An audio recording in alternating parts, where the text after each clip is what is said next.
잠깐. 근데 이거는 카메라 안 찍어도 된대? 아까 저기서는 카메라 찍던데. 윈터? 그렇구나. 선행반은 안 찍어도 되는 거구나. 우리만 찍으면 되는 거구나. 시작하면 되고? 오케이, 시작해 보겠습니다. 오늘 공부할 주제는 뭐라고요? 수열의 극한에 대해서 공부해 보도록 하겠습니다.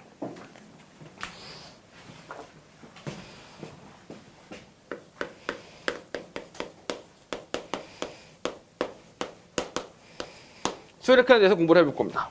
자, 몇 가지 좀 분석해 보도록 할까요? 수열을 공부했죠? 수열을 공부했습니다. 어디서? 수1에서 수열을 공부를 했었습니다. 그리고 극한도 공부했어요. 언제? 함수의 극한에서 공부를 했었죠. 수학2의 함수의 극한에서 공부를 했었기 때문에 수2에서 공부를 했던 내용입니다. 근데 이 둘을 결합시키면 수열의 극한이 되는 거라서 사실 수1하고 수2를 제대로 공부했으면 자연스럽게 이해할 수 있는 내용이기도 하고, 특히나 둘 중에 수2의 함수의 극한 쪽 파트가 잘 되어 있으면 훨씬 더 이해하기 편합니다.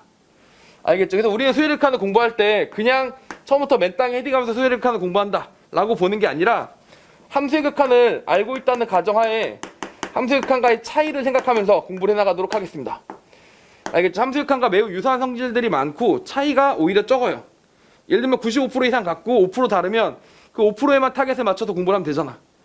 알겠죠? 그러니까 함수의 극한이랑 비교하면서 할 거고, 만약에 자기가 함수의 극한에 대한 이해가 너무 떨어져서 잘 못 알아듣겠다 라고 하면 함수의 극한은 서둘러서 공부를 하셔야 됩니다.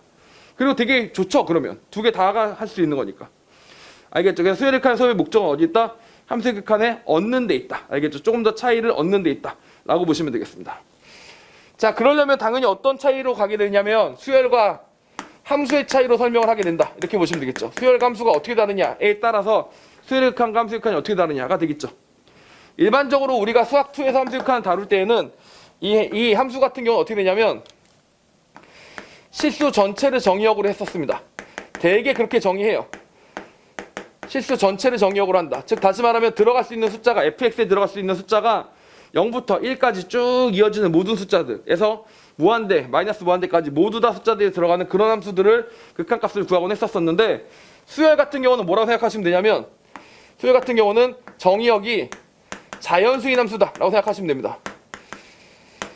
자연수만 넣는 거죠. 예를 들면 1항을 넣고 2항을 구하고 3항을 구하지만, 예를 들면 이런 거 없죠. 수열에서 2.7항 이런 거 없죠. a 2.7 이런 거 없죠. a 루트 3 이런 거 없죠. 자, 그러다 보니까 a가 2면 2고 3이면 3이야. 그래서 가장 큰 차이가 뭐냐면, F3 오른쪽에 뭐가 있습니까? 이렇게 물어보면 F3 기준으로 오른쪽에 우극한이라는 게 있었잖아요. 3 플러스로 간 녀석이 있었지. 근데 A3 오른쪽에 뭐가 있어요? 그냥 무조건 A4가 있는 거예요. A3. 얼마 이런 게 없어요. A4입니다. 그냥 따로 딱 정해진 4가 있어요. 알겠죠? A3 왼쪽에는 A2가 있는 거지. 이렇게 똑똑똑 떨어져 있습니다. 그래서 그 차이가 극한값 구할 때 유일한 차이로 이어진다. 이해 가십니까? 수열의 극한과 함수의 극한을 구해나가는데 그 차이만 이어진다 라고 생각해 주시면 됩니다. 정의역이 자연수이기 때문에 이걸 뭐라고 어렵게 얘기하냐면 이산적이다. 똑똑 떨어져 있으니까 이산적이다 이렇게 얘기를 하고요. 그 다음에 실수 전체 정의역을 하니까 이걸 뭐라고 하냐면 연속적이다, 이어져 있다, 이런 식으로 얘기를 한다 라고 보시면 됩니다. 일단 이게 기본적인 차이라고 보시면 돼요. 알겠습니까? 자, 일단 이것부터 차이를 짚고 넘어가도록 할게요. 수열의 극한과 함수의 극한의 차이는, 함수의 극한과 다른 점은 뭐냐면, 함수의 극한에서는 x가 a로 갈 때 fx 라는 개념이 존재했어요. 아니면 이런 개념도 존재했었죠. x가 a 플러스로 갈 때 라는 우극한이라는 개념도 존재했었고, 여기서 x가 a 마이너스로 갈 때 fx라는 좌극한이라는 개념도 존재했었죠. 그래서 우극한, 좌극한을 통해서 함수의 극한 정의한 쪽으로 정의가 됐었죠. 그죠? 자, 근데 수열의 극한은 그런 게 없습니다. 와 같은 개념 없음. 알겠죠? 예를 들면 리미트 n이 a로 간다 이런 거 없어요. n이 a로 가면 뭐야? 그냥 a인 거야. a 왼쪽은 a 마이너스 1이고 a 오른쪽은 a 플러스 1일 테니까 a로 가면 a인 거야. 그리고 그 a는 무조건 자연수인 거야. 그러니까 그런 개념이 없어요. 그리고 뭐만 남았어? 극한에서 어떤 특정한 점으로 가는 게 없고, 어디로 가는 것만 남았다고? 무한히 가는 것만 남았다 라고 보시면 되는 겁니다. 무한히 가는 것만. 자, 그럼 결국에는 뭐만 있다고 보시면 되는 거냐? x가 무한대로 갈 때 fx 하고 n이 무한대로 갈 때 an. 수열이라는 녀석이 있는데 얘가 충분히 커질 때 어떻게 차이가 나는지만 생각해 보시면 됩니다. 이 차이도 당연히 어떤 차이로 이어진다고 보시면 되냐면, x가 무한대로 갈 때 fx는 연속적이에요. 알겠죠? x가 무한대로 갈 때 fx는 연속적이고 n이 무한대로 갈 때 an은 이산적이라고 보시면 되겠습니다. 똑똑똑 떨어진다라고 봐주시면 되겠죠. 알겠죠? 그 개념 가지고 얘기를 해볼 텐데, 자, 대표적인 예가 이런 게 있습니다. 이렇게 생각해 보시면 됩니다. fx에다 이런 거 한번 생각해 보세요. sin 파이 x 이런 거 생각해 보죠. sin 파이 x. sin 파이 x 그래프 어떻게 생겼니? sin 파이 x 그래프 어떻게 생겼어요? 주기가 2가 되죠. 주기가 2가 되니까 주기가 2가 이렇게 해서 이렇게 가게 되는 겁니다. 이렇게. 그럼 얘가 이렇게 쭉 갈 테니까 만약에 여기다가 x가 무한대로 갈다 이렇게 나오면 어떻게 돼요? 진동하니까 수렴하지 않아서 발산한다 이렇게 얘기하면 되는 거죠. 알겠습니까? 자, 그런데 만약에 an이 사인은 사인인데 똑같이 뭐라고 정의한다고? n파이라고 정의한다라고 얘기해 보도록 하겠습니다. 자, 그럼 n이 무한대로 가면 어떻게 돼요? 이 녀석 어디로 갑니까? 당연히 점을 찍어보시면 알겠지만 n은 1을 넣으면 0 찍고 0 찍고 0 찍고 0 찍고 이렇게 쭉 가잖아. 맞지? 이게 무슨 말이에요? 당연히 0으로 수렴한다 이렇게 보시면 되겠죠. 알겠죠? 이 녀석은 리미트 n이 무한대로 갈 때 와리가리 해도 상관없어요. 요 값 자체만 찍어주시는 겁니다. 알겠죠? 자, 그러다 보니까 이 녀석은 수렴한다. 요런 점이 차이가 난다라고 보시면 됩니다. 그게 바로 이란적이라는 겁니다. 알겠죠? 그 과정이 관심이 없어요. 그냥 최종적인 결과만 관심이 있을 뿐이다 라고 보시면 됩니다. 이해 갑니까? 이렇게 생각하시면 됩니다. 자, 그래서 이렇게 생각해 주시면 됩니다. 함수에도 당연히 뭐가 있었냐면 우리가 함수를 이해하는 방법 중에 그래프가 있었습니다. 그래프.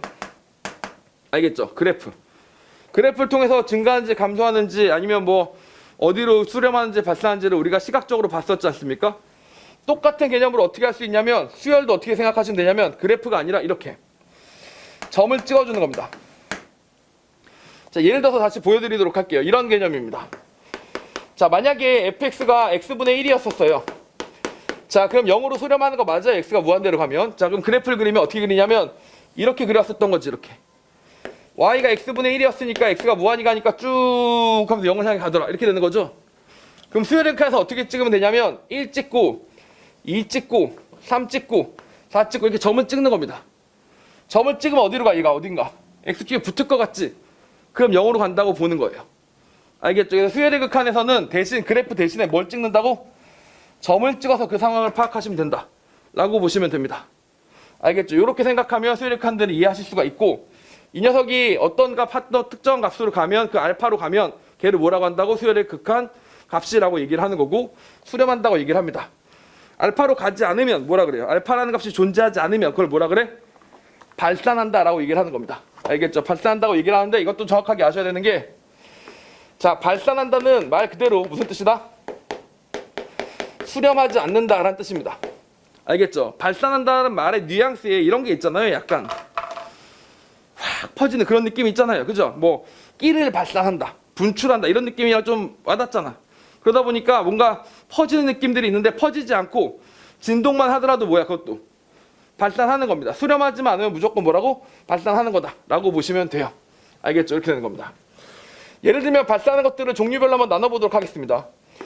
플러스 마이너스 무한대로 발산하는 게 있겠죠. 얘는 말 그대로 원래 발산한 아이디어랑 그대로 이어집니다. 플러스로 발산하거나 음의 무한대로 발산하거나 이런 애들이 있겠죠. 두 번째로 뭐가 있을 수 있냐면 마이너스 1의 n승처럼 진동하는 케이스도 있을 수 있겠습니다. 왔다리 갔다리 하는 거죠. 이렇게. 알겠죠? 일정 값으로 가지 않고 어떻게 한다고? 얘가 자꾸 너무 많이 커진다든지 너무 많이 작아진다든지. 알겠죠? 그런 방법이 있겠죠. 아니면 왔다 갔다 한다든지. 이거 말고 한 가지 더 있는데 혹시 더 알겠어요? 충분히 커지는 거, 충분히 작아지는 거, 와리가리 하는 거 말고 이걸 다 섞으면 뭐가 되니? 이대로 섞으면 이런 거 있을 수 있습니다. 마이너스 2의 n승 같은 발산과 진동. 알겠죠? 플러스 마이너스 무한대로 진동하는 개념이 있을 수 있겠습니다. 알겠죠? 다시 말하면 2, 마이너스 2, 4, 마이너스 8, 16 이런 식으로 이렇게 얘가 진동을 하기도 하는데 그 와중에 발산까지 하면서 진동하는 거야. 아주 정신 나간 수열이 되는 거죠. 알겠죠? 이런 수열도 만들어질 수 있습니다. 그래서 이 정도가 발산 케이스다라고 생각해 보시면 되고, 나중에 발리를 찾아나가야 될 일이 있으면 저 중에서 이것저것 집어넣어 보면서 발리를 찾아나가신다라고 보시면 되겠죠. 알겠죠? 수업 파쌤 뭔지 알겠죠? 이런 식으로 하나씩 따져나가는 수업이라고 보시면 되겠습니다. 오케이? 자, 그렇게 되는 겁니다. 그래서 이게 수열의 극한이라면 이 수열의 극한 값을 구하라는 문제가 당연히 나오게 되겠죠? 그래서 그런 문제들을 풀기 위해서 필요한 것들을 몇 개 짚어보도록 하겠습니다. 수열의 극한이 아니고요. 극한 뭐에? 극한 값의 성질입니다. 알겠죠? 수열의 극한 값의 성질을 정확하게 알아야 최소한 뭐 참거짓 문제가 나올 때라도 올바르게 판단을 내릴 수 있고, 알겠죠? 자, 그 다음에 그걸 바탕으로 계산도 할 수 있으니까 요거 몇 개 짚어봐야 될 필요가 있을 겁니다. 알겠죠? 자, 일단 이렇게 됩니다. n이 무한대로 갈 때 an이라는 게 존재했는데 얘가 알파로 존재한다고 치겠습니다. 그리고 똑같이 n이 무한대로 갈 때 bn도 수렴을 해요. bn도 수렴해서 얘가 어떻게 된다고? 베타로 존재한다고 치겠습니다. 알파 베타로 존재를 합니다. 이게 무슨 뜻이야? 둘 다 실수입니다. 실수. 알파도 숫자로 존재한다는 얘기고 베타도 실수로 존재한다는 얘기예요. 예를 들면 이렇게 썼는데 여기다가 무한대 같은 거 넣어도 된다는 얘기 안 된다는 얘기야. 절대 안 돼요. 알파랑 베타는 무한대가 아닙니다. 알파랑 베타는 딱 숫자 값으로 결정이 된 거예요. 이게 무슨 말이야? A의 점을 찍으면 쭉 가다 결국 알파에 멈춘다는 얘기고 또 베타도 멈춘다는 얘기가 되는 겁니다. 알겠죠? 하나의 값으로 딱 멈춘다는 얘기지 막 올라가고 있거나 내려가고 있거나 흔들리거나 그런 거 전혀 없는 거예요. 알겠죠? 자, 그렇게 된 상태에서 시작을 해보도록 하겠습니다. 자, 이렇게 되면 이렇게 됩니다. 뭐가 돼? 리미트 n이 무한대로 갈 때 각각을 더하든 빼든 상관이 없어요. 얘네들이 각각 수렴을 하면 수렴한 애들은 따로따로 갖고 놀면 되기 때문에 이미 숫자가 정리가 된 거기 때문에 얘네들은 말 그대로 알파 플러스 베타가 된다라고 보시면 되는 겁니다. 이렇게요. 알겠죠? 그래서 이 녀석은 성립을 한다. 이런 얘기죠. 자, 질문 하나 해볼게요. 이게 많이들 헷갈려 하는데 요거 알아놓으세요. 이쪽 돼야 안 돼요? 반대로 가는 게 돼야 안 돼요?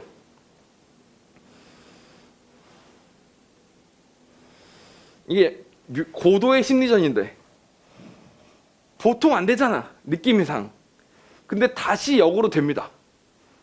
초보는 이게 되면 이것도 되는 거 아니까 구분을 못하는 완전 천지분간 못하는 초보가 있고 공부 좀 한 친구는 그래 보통 이게 되면 이건 안 되지 이러는데 공부 좀 한 친구에 다시 역을 취해서 이건 됩니다. 이게 맞아요. 된다는 점에 주의하세요. 물론 이건 안 됩니다. an 플러스 bn 중에서 하나만 되는 거야. 합이 an과 bn의 합이 알파 플러스 베타로 가. an과 bn의 합이 5로 가. 그럼 각각 2나 3으로 가는지 1나 4로 가는지 알 수가 없잖아. 하나만 할 때는 전혀 모르는 거야. 그런데 합도 알파 플러스 베타로 가고 차도 알파 플러스 베타, 알파 마이너스 베타로 가는 거야. 합차가 동시에 성립하면 그걸 통해서 a, bn은 정확하게 알 수가 있다 라고 보시면 됩니다. 이해 가세요 이거? 당연히 그렇겠죠. 보세요. 이렇게 되는 겁니다. 리미트 n이 무한대로 갈 때 이 an의 값을 구할 겁니다. 이 an의 값을 구하시는데 이게 뭐하고 똑같다고? 합도, 차도 우리가 이미 알고 있으니까 an 더하기 bn이 있었고 더하기 an-bn이 있었고 합과 차가 각각 어디로 수렴한다고? 알파 플러스 베타로 수렴을 하고 여기가 각각 얼마로? 알파 마이너스 베타로 수렴한다고 알고 있으니까 둘이 더하면 샤방샤방 지어줘서 이거 어디로 가겠어요? 이 알파로 가겠다가 되는 거죠. 그리고 똑같이 어떻게 해주면 돼? 2랑 2를 지어주면 된다. 이런 식의 결론이 나오는 거죠. 이해 갑니까? 만약에 나한테 2bn을 물어봤으면 어떻게 하면 돼요? 2bn을 물어봤으면 여기 더하기 대신 빼기 해주시면 되는 거 아닙니까? 이렇게. 알겠죠? 똑같이 2베타가 만들어질 거 아니에요? 이렇게. 그럼 여기서 똑같이 2를 지으면서 베타가 간다를 알 수 있게 되는 거죠. 그래서 의외로 뭐가 된다고? 이게 성립을 합니다. 합과 차가 다 되면 거꾸로도 돼요. 그리고 이 내용은 함수의 극한과 같으니까 복습이 되는 겁니다. 이해 가시죠? 미적분의 장점이 뭐가 있어요? 기하 대비. 수투와의 시너지가 있다. 논술 준비하기 좋다. 내신 준비하기 좋다. 자, 그죠? 여러분은 내신 준비하기 좋다고는 그어졌잖아. 내신 안 할 거니까 이제는. 그치? 논술 준비하기 좋다랑 수투 대비하기에 시너지가 있다는데 요 파트는 확실히 수투 대비하는 거랑 시너지가 있어 없어? 있죠? 똑같아요. 이렇게 생각하시면 되는 겁니다. 여기까지는 되는 거죠. 자, 또 해보겠습니다. 이거는 뭐 당연히 되겠죠. 리미트 n이 무한대로 갈 때 can, a에다 c배를 때리면 얘가 알파로 간다 그랬으니까 c 알파로 가겠다. 돼요 안 돼요? 되죠? 역은 돼 안 돼? 역은 돼 안 돼? 한번 틀리고 나면 대답을 안 하는 경향이 생기죠. 그러지 마세요. 어차피 여러분 나랑 1년 동안 공부해야 됩니다. 어차피 못 볼 걸 다 보여주게 될 겁니다. 가장 못 볼 거는 뭐냐면 맨 마지막 수능 점수 결과가 안 나오는 것. 그게 제일 못 볼 거리고 그 과정에서 못 볼 거를 보여주는 건 아무 상관이 없습니다. 결과가 좋으면 끝이 좋다고. 알겠죠? 수능을 다 맞았다. 그럼 어떻게 돼? 학원 쪽으로 그게 계속 절합니다. 뭔지 아시겠죠? 그 중간에 싸웠든 선생님이 좀 싫든 상관없고 결과만 좋으면 다 돼요. 입시는 그렇게 끝내면 되는 겁니다. 자, 보세요. 쪽팔려 하지 말고 대답해 보세요. 이거 돼요, 안 돼요? 될 것 같죠? 이제 C로 나누면 되니까. 방금 나눴잖아요. 그죠? 안 되는 경우가 있습니다. 이게 안 돼요. 뭐 때문에 안 되냐? C가 0일 때 때문에 안 됩니다. 무슨 말인지 알겠죠? AN이 알파로 안 갔던 거예요. 근데 0이니까 0 넣으면 0이 되는 거예요. 그치? AN이 1이었다가 마이너스 1로 왔다 갔다 하는 녀석이었던 거예요. 근데 C가 0이야. 그럼 어떻게 돼? 0이 돼버리겠죠. 0으로 수렴했다고 해서 AN이 수렴하는 건 절대 아니다. 이렇게 되는 겁니다.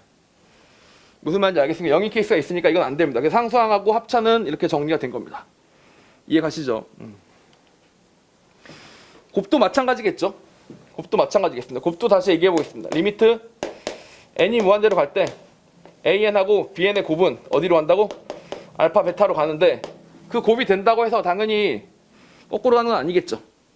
알겠죠? 곱 하나가 된다고 해서 되는 거는 아닙니다. 오히려 이쪽을 같이 얘기해 보도록 할게요.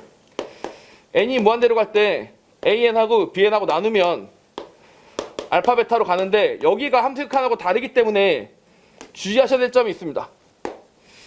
여기가 주의할 점이 있어요. 함수극한에서는 뭐까지만 딱 알려드렸었냐면 함수극한에서도 당연히 이 얘기를 합니다. 어떤 얘기를 하니? 요 분모는 어때야 돼? 분모가 함수극한 수업할 때 분모 어때야 된다고 배웠어?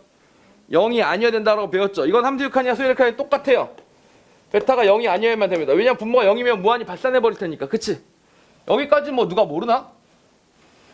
그런데 여기가 이제 함수극한과 수열극한의 차이점이에요. 아까 함수극한과 수열극한 차이점이 어디 있었어요? 이렇게. 여기 하나 있었죠. 여기. 연속적이다 이산적이다 이 개념이 하나 있었죠. 이렇게. 함수극한과의 차이점 중에서 이거 하나. 맞죠? 이게 1번. 그 다음 드디어 2번이 등장합니다. 2번. 여기가 지금 2번이에요. 수열극한과 함수극한의 차이가 2번. 여기만 등장합니다. 나머지는 다 똑같은 내용이에요. 무슨 말인지 아시겠죠? 자, 2번이 뭐냐? 모든 자연세에 대해서 bn이 0이 아니어야 됩니다. 모든 항이 다 0이 아니어야만 됩니다. 여기 항 자체가 애초에 단 한 번도 0이 아니었어야만 된다. 이런 얘기예요. 이게 수열의 특수성 때문에 일어나는 일입니다. 자, 설명을 해드릴게요. 보세요. 함수의 극한을 구하는데 함수가 무한히 가야 되잖아. 그게 극한이잖아. 무한히 가는 극한을 구하는 거잖아. 그러면 중간중간에 함수가 정의가 안 되는 포인트가 있어도 함수는 괜찮아요. 함수에게는 정의역이라는 범위가 있어. 요 구간에서 정의가 안 된다. 그럼 거기 정의역에서 빼버리면 돼. 예를 들면 로그 함수 같은 경우는 어느 범위에서만 있어? 양수에서만 있지. 로그 함수는 의무의 범위에서 정의가 안 돼 있어요? 자, 그럼 의무의 범위에서 정의가 안 돼 있어도 로그 함수의 극한 무한대로 할 때 극한 구할 수 있어 없어? 있어요. x분의 1 그래프 같은 경우도 x가 0일 때가 없지. 정의가 안 돼 있지. 괜찮아. 무한히 가면 0으로 가요. 걔는. 여기까지 문제가 없죠. 자, 이런 식으로 되어 있습니다. 자, 그런데 수열 같은 경우는 무조건 순서가 정해진 거야. 1항이 있고 2항이 있고 3항이 있고 4항이 있을 거 아니야. 순서가 정해진 애들인 거야. 그래서 예를 들면 구하다 보니까 B3이 0이었던 거야. 그러면 BN분의 AN이라는 어떤 새로운 수열이 만들어진 거잖아. 그럼 그거에 B3분의 A3을 구할 때 0분의 뭐시게 되니까 걔 항이 없잖아. 근데 어떤 수열이 세 번째 항은 없어. 그리고 네 번째 항부터 있어. 야, 그럼 네 번째 항이 아닌 거지. 하여튼 그래서 수열은 뭐라고? n번째 항이 없으면 뭐야? 그 다음 항이 정의가 안 돼요. 알겠죠? 그러니까 애초에 각 항이 뭐야? 0이 아니란 조건도 붙어야 되는 겁니다. 별로 중요한 조건은 아니지만 요런 게 차이가 있는데 요런 디테일까지 잘 잡아야 뭐야 그게. 그게 진짜 개념을 잡는 거죠. 이해 가십니까? 이렇게 된다고 보시면 되겠습니다. 자, 그럼 다시 보세요. 여러분 이거 잘 보세요. 합차하고 합과 차가 되면 각각의 알파랑 베타로 간다고 했었죠. 그럼 마찬가지로 곱과 몫이 되면 각각의 알파랑 베타로 간다고 볼 수 있을까? 이 두 개를 묶으면 된다고 볼 수 있을까? 이렇게 다 0이 아니야. 0이 아니야. 베타 0이 아니야. 자, 그럼 얘네들이 곱하면 어떻게 돼요? bn끼리 지워주면서 an의 제곱이 알파 제곱으로 간다는 걸 알 수가 있지. 알겠지? an의 제곱이 알파 제곱으로 간다는 걸 알 수가 있지만 an이 부호가 어떻게 될지는 모르니까 그때는 좀 논의가 힘들다. 알겠죠? 합차에 대해서만 되지만 곱목에 대해서는 힘들 수 있다. 알겠죠? 거기까지 생각하지 마시고 이렇게까지만 기억하시면 함수극한과 똑같이 모든 개념을 잡아나갈 수 있는데 요 두 가지가 딱 뭐라고? 함수극한과의 차이다. 이렇게 생각해 주시면 되겠습니다. 여기까지 아시겠죠? 그래서 문제를 푸시다 보면 수열의 극한값의 계산이란 말이 나오게 됩니다. 자, 무한대분의 무한대랑 무한대 빼기 무한대 꼴이 있는데 실제로 한번 생각해 봅시다. 함수의 극한값을 계산할 때는 어떻게 배웠어요? 되게 많이 배웠습니다. 그때는 0분의 0꼴도 배우고요. 맞죠? 무한대분의 무한대 꼴도 지금 얘기한 것처럼 분명히 있긴 있었지만 이런 것도 배웠죠. 그 다음에 또 뭐도 있었냐면 0과 무한대를 곱한 녀석도 분명히 있었고요. 그리고 당연히 무한대 빼기 무한대도 있었을 거고, 알겠죠? 또 나중에 우리가 좀 이따 배우겠지만 1의 무한대성은 또 배울 겁니다. 이런 꼴들도 배우고 뭐 이런 게 있는데 하여튼 여러 개를 배웠었지만 지금은 뭐만 하냐면 0분의 0꼴이나 0의 무한대성은 다 지워버립니다. 왜냐면 지금 우리가 아까 어디로 간다 그랬어요? 수열의 극한은 무조건 뭐밖에 없다고? 0으로 가는 개념이 없어. 뭐만 있어? 오로지 무한대로 가는 개념밖에 없단 말이야. 여기가 무한대로 가는 개념이니까 차라리 무한대분의 무한대는 어때요? 익숙하죠? 0분의 0은 뭐로 바꾸면 돼? 0분의 0은 뒤집어서 똑같이 0분의 1을 뒤집으면 무한대로 가는 게 될 거 아닙니까? 그래서 다 무한대분의 무한대로 통일할 수 있는 거예요. 굳이 0분의 0 따로 무한대분의 무한대 따로 하지 말고 다 무한대분의 무한대로 몰아줄 수 있는 거지. 근데 이럴 때는 계산하다 보니까 뭐만 알면 되냐면 무한대분의 무한대 하고 무한대 빼기 무한대 하고 요 두 가지로만 정리해 주시면 된다 라고 보시면 되겠습니다. 알겠죠? 무한대분의 무한대부터 먼저 확인을 해보도록 합시다. 뭘 따지자는 얘기예요? 뭘? 차수를 따지자는 얘기죠. 차수를 따지자는 얘기입니다. 자, 무한대로 가면 어떻게 됩니까? 당연히 제일 높은 차수가 이기는 거죠.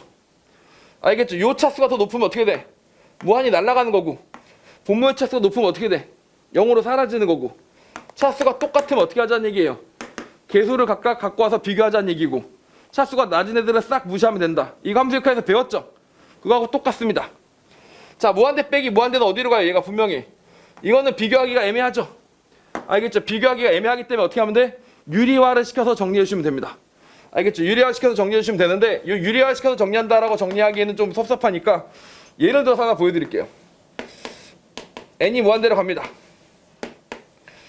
n제곱 더하기 2n이 있었고요. 똑같이 n제곱 빼기 4n이 이렇게 있었습니다. 이렇게요. 누가 뭐라 그래도 얘는 어디로 갑니까? 무한대로 가죠. 누가 뭐라 그래도 얘는 어디로 갑니까? 무한대로 가죠. 이걸 푸는 정석적인 방법 시작하겠습니다. 정석. 이거를 그냥 가장 기본적으로 문제를 풀어나가면 유리화를 해주는 거니까 플러스가 된 녀석을 곱해주시는 거죠. 그럼 곱하면 어떻게 됩니까? n제곱 더하기 2n에서 n제곱 더하기 4n이 만들어지죠.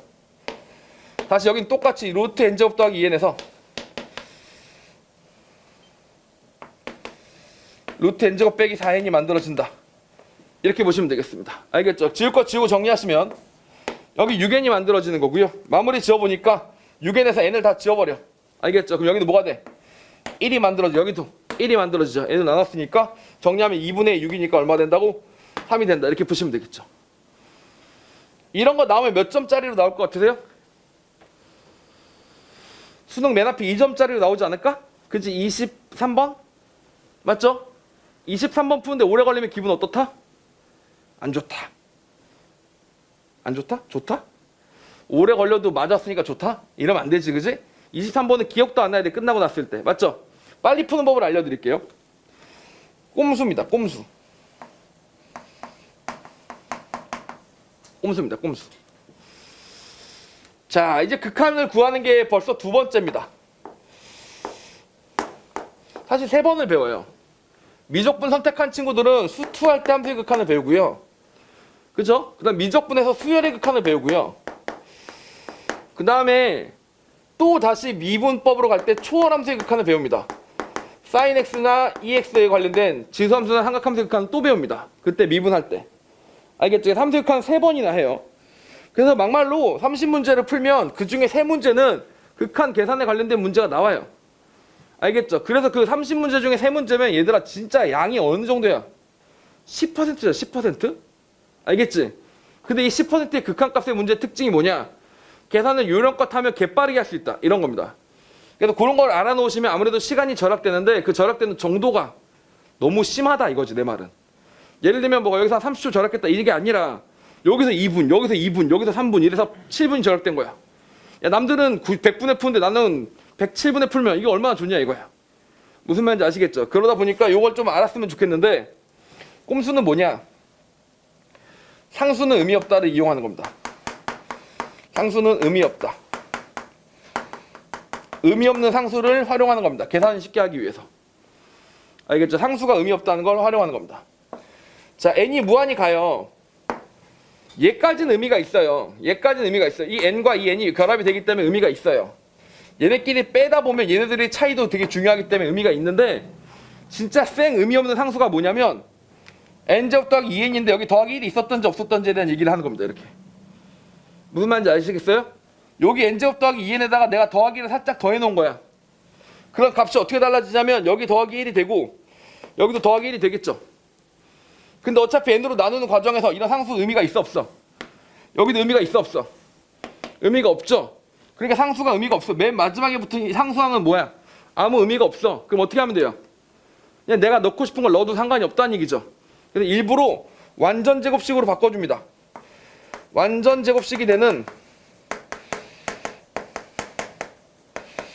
상수를 대입합니다. 알겠죠? 완전 제곱식이 되는 상수를 대입한다. 이렇게 보시면 됩니다. 그래서 여기다가 뭘 넣어주시면 되냐면 괜히 더하기를 넣어주시는 거예요. 여기는 더하기 몇 넣어주고 싶니?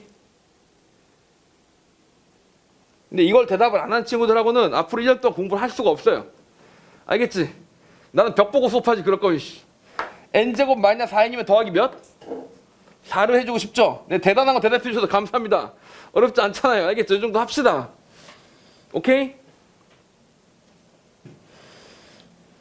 얘들아 중요해. 중요해. 여러분 솔직히 입시에 영향력을 미치는 거를 크게 두 가지로 나누면 국어하고 수학이죠. 인정? 미적분 선택했으면 수학이 국어만큼 중요한 거 인정? 뭐 좀 느린데 끄덕끄덕이? 국어가 더 중요하다고 생각하나요? 작년도 국어 만점자가 표준 점수가 149점이었어요. 이번에 수학 만점자의 표준 점수는 147점입니다. 2점밖에 차이가 안 나요. 알겠죠? 2점밖에 차이가 안 나는데 국어 만점자는 149점 받은 애는 우리나라에 28명이에요. 그래서 걔네들은 여러분하고 경쟁을 안 해요. 너네 뭐 전국 28등 안에 들어? 전교 말고 전국. 아니죠? 서울대 의대 아니면 안 갈 거야? 서울대 의대 못 가면 나가 죽을 거야? 아니죠. 그러면 걔네는 상관없는 거죠. 근데 국어에서 147점 받은 애들은 그 다음 레벨이에요. 뭐 29등부터 몇 등 있겠죠. 근데 수학 147점 몇 명이냐면 2,700명이에요. 미적 다 맞은 애랑 기하 다 맞은 2,700명이라고요. 알겠죠? 그러니까 수학을 하나 틀리는 순간 앞에 2,700명이 우르르 생기는 거고 국어는 한두 개 틀려도 아직 몇십 명 없어요. 알겠죠? 그 정도라고 보시면 되겠습니다. 문이과가 통합되기 시작하면서 수학 만점자의 표점이 개폭발했어요.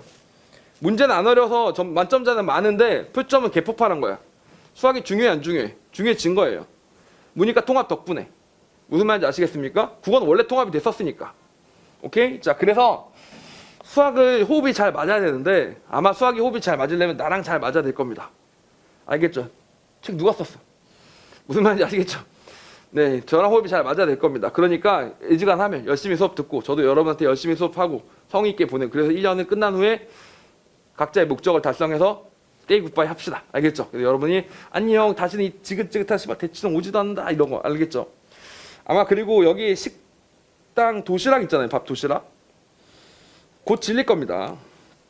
벌써 질렸을 수도 있고요. 알겠죠?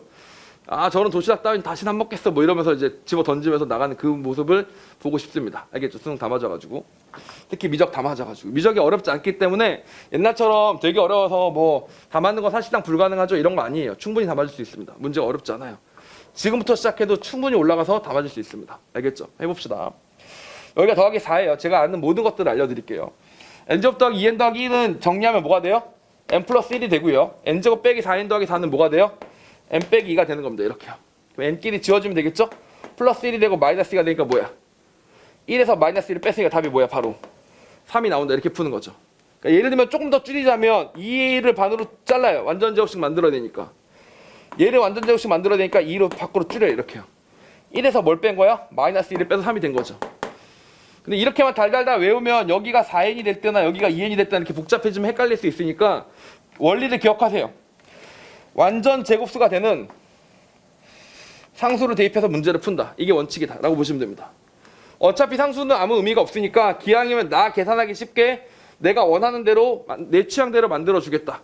이렇게 생각하시면 됩니다. 그럼 좀 더 빨리 계산하실 수 있겠죠. 요게 무한대 빼기 무한대의 팁이다. 이렇게 말씀드리고 싶네요.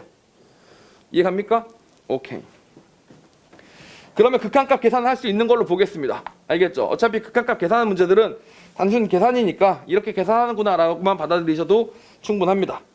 극한의 대소관계에 대해서 얘기를 해보도록 하겠습니다.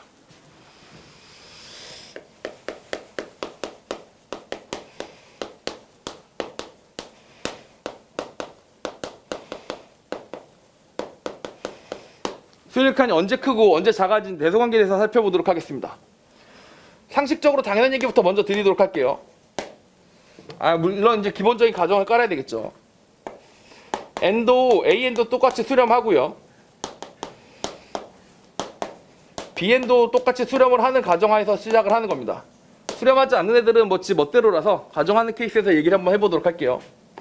첫 번째로 여러분이 아셔야 되는 건 뭐냐면 모든 자연수 n에 대해서 an하고 bn이 있는데 an과 bn이 같거나 큰 거야. bn이 더 큰 거예요. 그러면 상식적으로 이건 너무 쉽게도 당연히 어떻게 될 것 같아? 알파랑 베타랑 비교하면 베타가 더 클 것 같죠? 왜냐면 더 큰 애들이니까 궁극적으로 도착하는 것도 더 크지 않겠어요? 궁극적으로 도착하는 곳이 서로 반대가 돼도 이상하잖아. bn이 더 크다 그랬는데 여기 베타로 갔어. 근데 a이 궁극적으로 더 올라간 거야 이렇게. 그럼 중간에 역전된 현상이 있었을 거 아닙니까?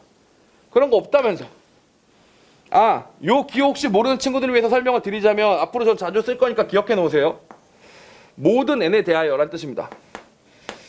모든 무엇에 대하여 라는 뜻입니다. 알겠죠? arbitrary, 임의의 라는 표현에 영어 약자 a의 뒤집은 표현이라고 보시면 됩니다. 위아래로 뒤집은 표현. 알겠죠? 그래서 모든 무엇에 대하여 라는 뜻소리입니다.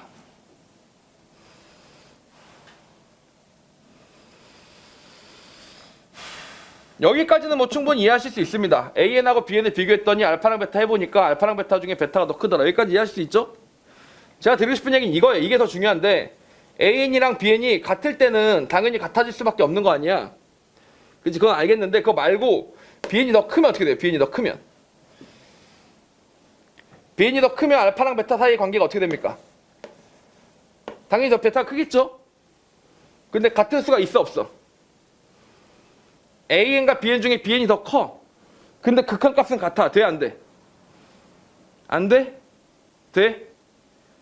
자, 미적분을 공부한다는 것은 이런 크리티컬한 포인트들을 꼼꼼하게 아는 데 있어요. 이게 되게 중요한 점입니다. 같아요? 안 같아요? 이거 같아요. 알겠죠? 같아질 수도 있습니다. 자, 예를 들어 드릴 테니까 봅시다. 거기 교재에 써있는 얘도 있지만 AN이 n분의 1이고 BN이 n분의 2였다고 쳐요. 그럼 당연히 n분의 1에 비해서 n분의 2가 더 크죠. 알겠죠? 그림으로 그리면 n분의 1이 이렇게 찍혀 나갈 때 n분의 2는 더 크게 더 찍혀 나갈 거 아닙니까? 이렇게 찍혀 나가겠죠. 이렇게 찍혀 나가겠죠. 이렇게. 근데 목적지는 어떻게 해요? 둘 다 0으로 가는 거죠. 사실상 겹치면서. 알겠죠? 그래서 얼마든지 똑같아질 수가 있다. 알겠죠? 이렇게 가능하다. 이거 꼭 주의하시기 바랍니다. 알겠죠? 대소관계에서 이 꼴이 들어가기도 해요. 이 꼴이 들어가냐 들어가지 않느냐가 문제의 조건을 알려주는 경우도 있기 때문에 이거 꼭 정확하게 알아놓으시기 바랍니다. 알겠죠? 일단 첫 번째 이럴 수가 있습니다. 자, 그래서 여기서 기인하는 게 바로 뭐예요? 샌드위치 정리죠. 그 유명한 샌드위치 정리. 함수육에서 배웠던 샌드위치 정리랑 크게 다를 게 없습니다. AN보다 같거나 작고 BN보다 같거나 작은 이 중간에 왔다 갔다 뭐 닿아도 괜찮고 자유로운 CN이 있었다고 쳐요. 알겠죠? 그리고 그 수열의 극한 알파랑 베타가 같아버리면 알겠죠? 알파랑 베타가 같아버리면 즉 다시 말하면 이 녀석도 알파로 가고 이 녀석도 베타로 가는 상황이라면 알파랑 베타 사이에 있는 녀석도 어디로 가야 된다고? 알파로 갈 수밖에 없다. 이게 무슨 정리입니까? 샌드위치 정리가 되는 거죠. 이해 가십니까? 이렇다는 사실은 원래 알았죠? 함수역학에서 했잖아요. 맞습니까?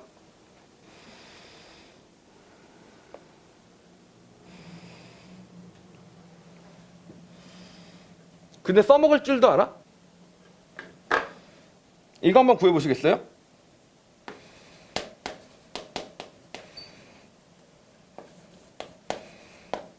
가우스 기호입니다. 여러분이 알고 있는 그 가우스 기호예요. 이거 얼마예요?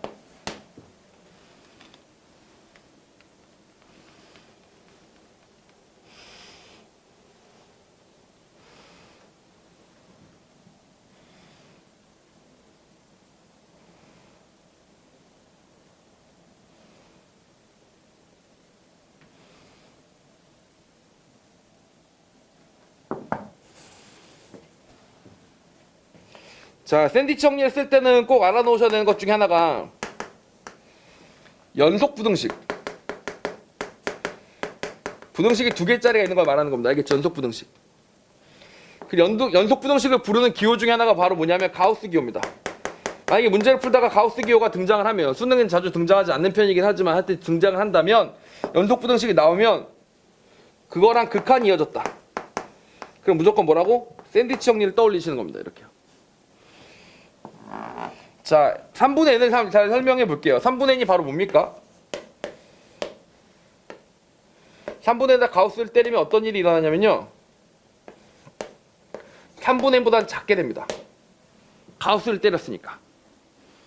알겠죠? 소수점을 잘라냈을 거 아닙니까? 그런데 3분의 n에다가 1을 뺀 거보다 어떻게 될까요? 당연히 더 클 수밖에 없겠죠. 1보다 더 많이 빼지 못했을 거 아니야. 근데 여기다 n분의 1을 곱하라고 돼 있으니까 여기도 n분의 2가 들어가고 여기도 n분의 2가 들어가는데, 제 말은 여기도 n분의 2가 들어가야 되고, 제 말은 여기에 등호가 있든지 말든지가 아무 상관이 없다는 얘기예요. 알겠죠? 아까 뭐라 그랬어요? 등호가 있어도 있고 등호가 없어도 있으니까 있든지 말든지 나는 그냥 나중에 극한값은 등호가 있는 거예요. 그리고 재밌는 게 바로 뭡니까? 값을 계속 구해보시면 얘가 어디로 가요? 3분의 2고요. n이 무한대로 가든 말든 정리가 되니까 얘도 어떻게 가? 여기 0으로 가면 여기 어디로 가요? 3분의 2로 가는 거죠. 그래서 우리도 어떻게 여기서 정리하면서 3분의 2로 간다 라고 정리할 수 있어 없어? 그렇게 할 수가 있다라는 얘기가 되는 겁니다. 이게 스웨르칸의 대소관계 첫 번째 이야기입니다. 연속 부등식이랑 극한이 나오면 항상 뭘 쓰라고? 특히나 가우스 기호가 나오면 연속 부등식을 쓸 줄 알아야 되고, 이렇게 되면 뭘 하면 된다고? 당연히 그걸 샌드위치 정리에다 적용을 시키면 되는 겁니다. 알겠죠? 샌드위치 정리를 쓰라는 시그널이다 이렇게 생각하시면 돼요. 이번에 발산하는 케이스들도 간단히 짚어보도록 하겠습니다.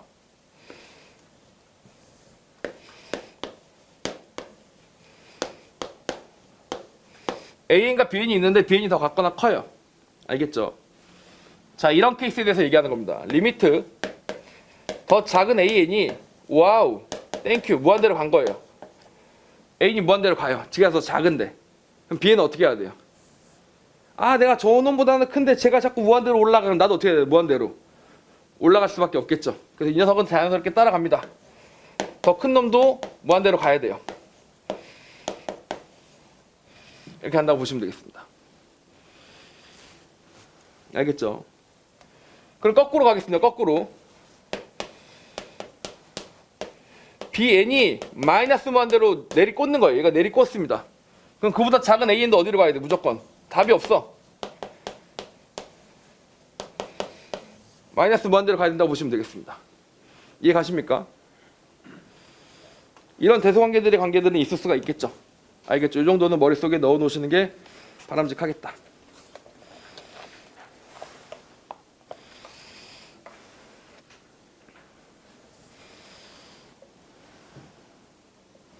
태도가 좋아요. 눈빛들이 살아있어서 태도가 좋아요. 기분이 좋습니다. 첫날만 이러지 않길 바랍니다. 알겠죠? 한 일주일이나 2주일만 이 모드를 유지하면, 그러면 그냥 습관이 돼서 갈 수 있습니다.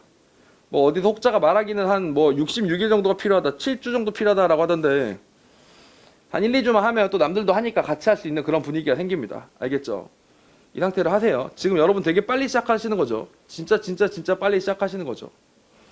오케이? 그런데 열심히 하시기 바랍니다. 그럼 좋은 결과가 있을 겁니다. 최선을 다해서 도와드리겠습니다. 특히 미적분 양이 많아요. 미적분 양이 많아서 빨리 시작해야 되고 빨리 나가야 됩니다. 알겠죠? 할 게 많아요.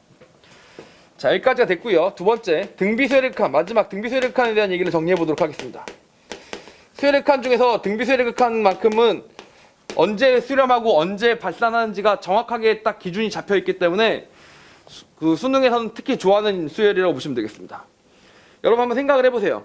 일반적인 수열의 극한을 구하면 그냥 자유로운 수열, 그러니까 여러분이 등차나 등비나 이름 붙은 수열 말고 그냥 수열, 얘가 뭐 어디서 어떻게 나올지 모르는 그냥 수열의 극한을 구하시오 라고 시키면 이게 반례 같은 게 너무 많이 나오지. 이게 가다가 갑자기 막 기상천외한 변화를 막 일으키는 거야. 이걸 다 고려할 수가 없죠. 다만 등비수열은 어떻게 돼요? 명확하거든. 매번 곱해지니까 어디를 간다든지 어디를 가는 게 딱 명확하거든. 등비수열 극한은 정말 알아놓기 좋습니다. 자, 등비수열을 설명하는 방법 중에 보통 이렇게 설명하는 방법이 일반적이죠. 초항을 잡아주고 아래 n-1승을 잡아주는 방법이 있는데 보통 극한을 구할 때는 이거보다는 AN을 아래 n-1승 그냥 초항을 1이라고 놓고 문제를 푸는 경우가 많고 이게 n 때문에 헷갈리니까 그냥 아래 n승이라고 놓는 경우도 많습니다. 이렇게. 알겠죠? 이 차이가 왜 생기는지는 잠시 후에 설명드리도록 하고 여기부터 먼저 정리를 할게요. 그러면 이게 왜 생겼는지를 알 수 있을 겁니다. 뭐가 다른지를. 자, AN이 아래 n승일 때의 극한의 수렴 조건에 대해서 생각해 보도록 합시다. R이 1과 마이너스 1 사이가 되면 어떻게 됩니까? 점점 줄면서 계속적으로 반복돼서 줄다가 결국 어디로 가요? 부호와 상관없이 어디로 갑니까? 그때 이 녀석은 0으로 가게 된다 라는 사실은 알 수 있죠. 자, 그리고 아시다시피 R이 1이 되면 어떻게 됩니까? R이 1이 되면 이때는 1은 아무리 곱해봤자 1이니까 1로 가죠. 이 녀석이 둘 다 수렴하기는 하는데 수렴하는 2대장이라고 보시면 되겠죠. 수렴하는 두 개가 있는데 1일 때 수렴하는 거라고 마이너스 1일 때 수렴하는 거랑은 좀 값이 어때요? 서로 다른 개념이 됩니다. 알겠죠? 다른 값을 향해 수렴하는 거죠. R이 1보다 커지면 어떻게 돼요? R이 1보다 커지면 무한히 양이 무한대로 발산한다 라고 보시면 되겠고 R이 마이너스 1이 되면 어떻게 됩니까? 진동하죠. 진동도 발산의 한 종류이긴 하지만 좀 독특하니까 진동 이렇게 따로 빼놓고 R이 마이너스 1보다 작을 때도 어떻게 됩니까? 난리 버거지를 피우면서 발산하게 된다 라고 보시면 되겠습니다. 그래서 여기서 우리가 이걸 묶어서 뭐라고 부르느냐? 수렴 조건이라고 불러요. R이 1보다 작을 때부터 같거나 작을 때부터 마이너스 1일 때 수렴한다. 얘를 수렴 조건이라고 부른다. 이렇게 되면 수렴하니까 1로 수렴을 하든 0으로 수렴을 하든 관심 없고 수렴을 하니까 얘를 뭐라고 부른다고? 수렴 조건이라고 부른다. 이렇게 생각을 해주시면 되고요. 일단 1차적으로. 그때 이 녀석이 등장하는 겁니다. 만약에 이렇게 생긴 일반적인 등비수열의 극한을 물어보면 수렴 조건이 아까 얘기했던 것과 똑같이 당연히 R에서 1부터 마이너스 1까지다 이렇게 얘기하고 싶은데 이때는 짜증나게 뭐가 껴들어가기 시작하냐면 이 A가 껴들어요. 그냥 A가 0이면 수렴해버리는 거야. R과 무관하게. 알겠지? 이런 병신 같은 예외 조건들이 생기기 시작하는 겁니다. 알겠죠? 그래서 이런 잡스러운 게 들어오면 짜증나니까 등비수열을 아래 n승이라고 놓고 문제를 풀더라. 이렇게 보시면 되겠습니다. 이해 가십니까? 여기까지가 등비수열의 수렴과 발산에 관련된 조건들이었습니다. 마무리를 짓기 전에 하나만 더 말씀을 드리도록 하겠습니다. 새롭게 등장할 수 있는 함수 중에 한 가지죠. 등비수열의 극한으로 정의된 함수를 얘기하는 겁니다. 등비수열의 극한으로 정의된 함수. 예년에는 이게 되게 많이 나왔거든요. 함수의 연속성이나 극한값 구할 때. 근데 수열의 극한이 미적분으로 빠지면서 수학2에서 저 녀석이 못 나온 거예요. 근데 이 내용이 미적분 파트에서 다시 나올 수 있기 때문에 알아놓으셔야 됩니다. 등비수열의 극한으로 정의된 함수. 자, 가령 예를 들면 이런 식입니다. 리미트 n이 무한대로 간다 라고 되어 있고 등비수열의 극한이니까 무언가의 거듭제곱이 돼요. 예를 들면 x에 2n승을 해주신다든지 ax에 뭐 2n 플러스 1승을 해주신다든지 이런 식으로 말이죠. 여기도 똑같이 마찬가지로 x에 2n 마이너스 1승인데 뭐 여기는 b에 x에 2n승이 나라든지 뭐 이런 식으로 막 정리하는 이런 함수를 얘기하는 겁니다. 가령. 알겠죠? 이렇게요. 자, 이렇게 되는 순간 여러분은 무조건 뭘 해야 돼요? 등비수열의 극한으로 정의된 함수를 만나는 순간 무조건 하셔야 되는 게 뭐야? 구간별로 정의한다. 무조건 구간별로 정의된 함수로 분할해서 문제를 시작하시는 거죠. 왜냐하면 아까 수렴 조건이 있다 그랬죠. 수렴 조건과 발산 조건이 나뉜다고 했었으니까 구간별로 정의된 함수로 찢어서 생각을 해주시는 겁니다. 어떻게?